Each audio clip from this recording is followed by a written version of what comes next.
こんにちは、投稿主のヨウムです。今回は、ラフマニノフの不朽の名作、交響曲第2番を解説します。よろしくお願いします。ラフに、ピアノ協奏曲と並ぶ人気作ね。はい、情景の波が押し寄せる感動的な作品です。しかし、その旋律の奥には苦悩の物語が隠れているのです。苦悩、簡単には生み出されなかったのね。今回は、この交響曲の隠された魅力と、バイオリン弾きの視点も交えてお伝えします。音楽を愛するすべての方へ、ぜひお楽しみください。ラフマニノフはロシア出身、1世紀ほど前の作曲家です。交響曲第2番が書かれたのは1907年、30代前半でした。思ったより若い時期だったのね。ですが、この曲にたどり着くには長い苦しみがありました。その原因は彼の交響曲第1番のトラウマです。トラウマって、どんな？第1番自体は暗くも美しい傑作でしたが、聴衆に理解されず酷評の嵐だったのです。指揮者の問題もあったと言われますが、いずれにせよ、ラフマニノフは深く傷ついてしまったのです。まるで麻痺したように何も書けません。この交響曲は、もう人には見せません。遺言でも見せることを禁じます。そうよね、いくら作曲家、創造者といえど、何千の民衆から批判を受けるとか、私だったら耐えられないわ。その後、彼は数年作曲ができなくなります。数年。当時彼の気力を支えたのが、チェーホフという劇作家、そしていとこのジロチでした。彼らの援助を受けて3年後、再び筆が動き、生まれたのがかのピアノ協奏曲2番です。この曲は大成功を収め、ラフマニノフに光が差します。よかった。まさに大楽天ね。これでまた自信を取り戻していったのね。いえ、そう簡単にはいきませんでした。交響曲第2番のスケッチを始めたものの、筆はなかなか進みませんでした。第1番のトラウマはそれほど重かったのか。そんな中、あるきっかけが訪れます。1906年に起きたロシア革命。これを機に彼はドレスデンに移住したのです。ドレスデンって、ドイツの街よね？はい。これが功を奏しました。彼は家族と共にひっそりと引っ越したため、とても静かな暮らしができました。彼自身、イントン社のような生活と語ったほど、静けさの中で机に向かえたのです。絶対その方が良さそう。また、彼はこの革命をきっかけに、人間の無常さや、より内面的なテーマに傾倒していきました。こうして1907年末、満を持して本曲が完成しました。翌年の初演は、大成功を収めたのです。まさにトラウマからの復活。この交響曲第2番、そしてピアノ協奏曲は、彼にとって再生の証となったのです。ラフマニノフの音楽には情景の連なりがあります。まるで絵画や物語のように音が移り変わっていくのです。ああ確かに、絵が浮かぶ感じ、あるわね。その秘密は彼の感性、絵画や文学への愛情にあります。作曲の過程で私を大いに助けてくれるのは、たった今読んだばかりのもの、素晴らしい絵から受けた印象です。時に私は、一定の概念あるいは歴史を、その源を示さずに音で表現を試みることがあります。すごい、なんか作曲というより絵を描くみたい。まさにその通りです。見せる音楽と言えるでしょう。彼の素晴らしい感受性によって、私たちは変化する絵画を見るような感覚になるのです。彼の音楽にはもう一つ重要な特徴があります。それはロシア的な旋律と和声の感覚です。幼い頃に聴いたロシア民謡や正教会の聖歌、モスクワの鐘の響きなどがベースとなっているのです。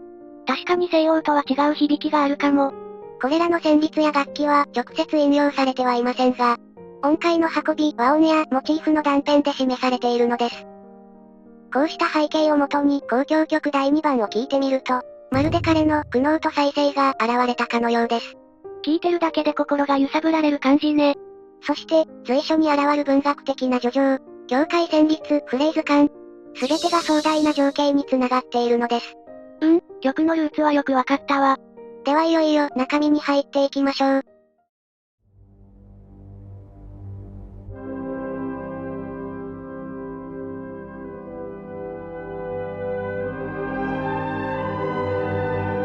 第一楽章。静かな弦のつぶやきから、少しずつ音のうねりが生まれていきます。空をゆっくりと黒雲が流れ、冷たい大気の中で、音が溶け込んでいくよう。まさに波のようね。この楽章の面白さは、細やかな演奏指示にあります。例えば、1楽章の主部。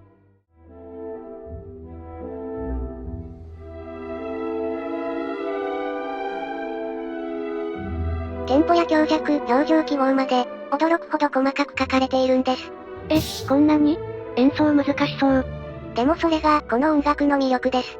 これらの記号は、機械的に奏でられるというよりも、奏者が、それぞれの感性で落とし込んでいくのです。ラフマニノフの波のような呼吸をどう音にするか。そこに、この楽章の一番の面白さがあるんです。すごい。それがラフマニノフの意図なのね。いえ、これは私の勝手な解釈です。自分の解釈かい。でも、演奏した人は近しいことを思う気がします。自分の感性を入れないと表現できない譜面なのです。さて、途中では牧歌的なパートも挟みますが、後半ではこの波の不安定感が増し、不吉な響きをもたらします。最後は競争によりさらなる荒波を予感させて終わります。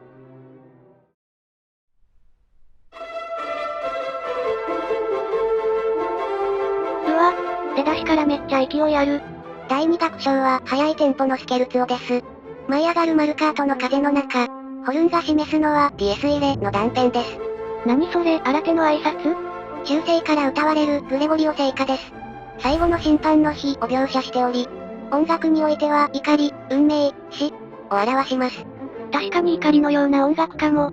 さて、この楽章は常に形を変えながら進みます。はじめはトロイカのように荒野を疾走している情景。これはほどなく途切れ、陰りのある美しい第二主題が始まります。しかしこの旋律も短く、また荒れた音楽に戻ってしまいます。すごくうつろげなのね。さらに驚きなのが中間部です。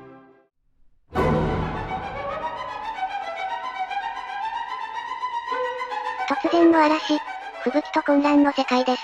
まるで竜巻の中を悪魔たちが浮かれて踊るよう。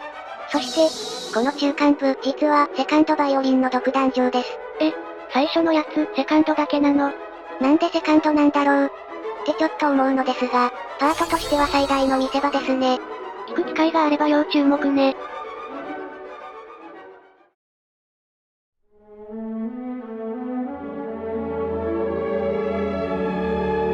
音楽は一転して美しい叙情世界へ。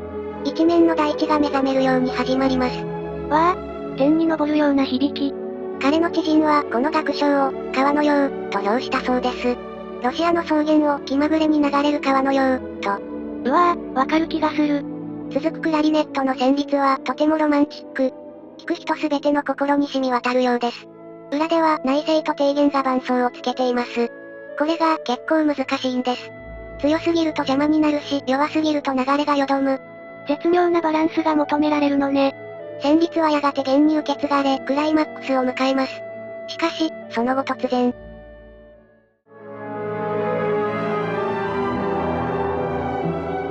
不安の影が差し込みます。これは第一楽章の引用。ラフマニノフの構成力が光りますね。ここまで楽章が繋がっているのね。はい、この繋がりが曲全体に深みを与えているのです。後半、闇は晴れ。旋律がもう一度花開きます。感情の起伏がすごい。だからこそ心に残るのかもね。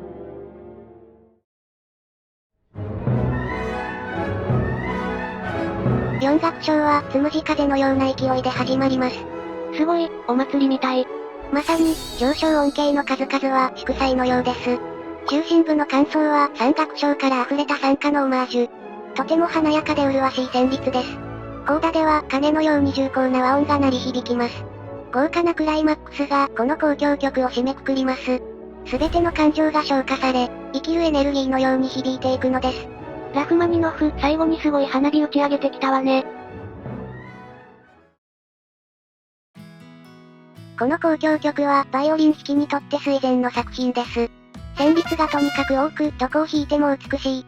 羨ましい、楽しそう。ファーストはもちろん数々の美しいメロディーが魅力です。場面の移りゆく旋律を存分に楽しむことができます。そしてセカンドも非常に弾き応えがあります。ヨウム、内声フリークだものね。2楽章の中間部では大舞台があります。さっき言ってたあれね、確かに目立つ。3楽章ではクラリネットの下で波のように旋律を支えます。目立たず、でも流れを作る。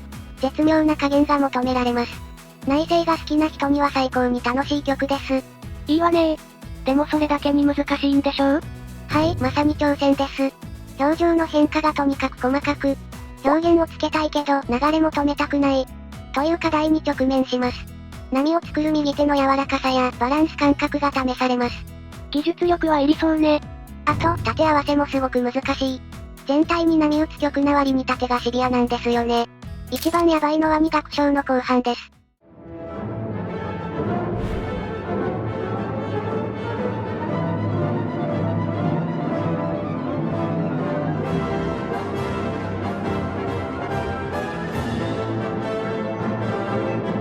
これは、この場面の演奏者はまさに臨戦状態です。いろいろな意味でドラマがありそうね。おまけに長いので体力勝負にもなります。感情と技巧とセンス、そして体力。全部問われる曲です。まさに総合力勝負ね。でもそれだけに、弾き終わった後の達成感もすごいのです。この曲、上手い高校や大学オケで時折演奏されますが、本当に素晴らしい経験をされていて、羨ましいです。というわけで、エンディングです。交響曲第2番、いかがでしたか？長いのに全然飽きなかった。ほんと、感情の旅って感じだったわ。彼の人生そのものが音になったような交響曲です。機会があれば、ぜひ生演奏も味わってください。それでは解説はここまでとします。次はどうするの？弦楽60奏をご紹介します。心に響くロマンの旋律。そして端正な構築の傑作です。了解、また見ていただけると嬉しいです。今回のより詳しい内容はブログに載せているので、興味があれば概要欄からご覧ください。最後までご視聴ありがとうございました。